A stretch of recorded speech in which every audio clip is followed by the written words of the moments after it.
प्रभु की जय हो, भगत महाराज की जय हो, भगत की जय हो, भगत की जय हो। બોલો તમે કોણ છે? હું ભગત મહારાજ ટેટ ઉમેદવાર છું. તમારે શું કામ છે? અમારે કુબેર ડિંડોર સાહેબ જોડે વાત કરવી છે. શું તમે એની હાથમાં બોલાવશો? હમણાં જ બોલાવું છું. બોલો હું નવરાજનો છું. નમસ્કાર કુબેર સાહેબ. ગુજરાતમાં ધોરણ 1 થી 5 માં 20,000 થી પણ વધારે શિક્ષકોની જગ્યા ખાલી છે. તમે શા માટે માત્ર 5,000 ની જગ્યા બહાર પાડી છે?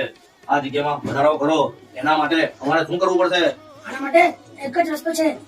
તમારે 11 તારીખે ગાંધીનગર જવું પડશે અને આંદોલન કરવું પડશે. હા, આંદોલન કરવું પડશે. ઠીક છે, અમે બધા તૈયાર છીએ આંદોલન કરવા માટે. આવી જાઓ બધા 11 તારીખે. જય હો. વાગે ડમરૂ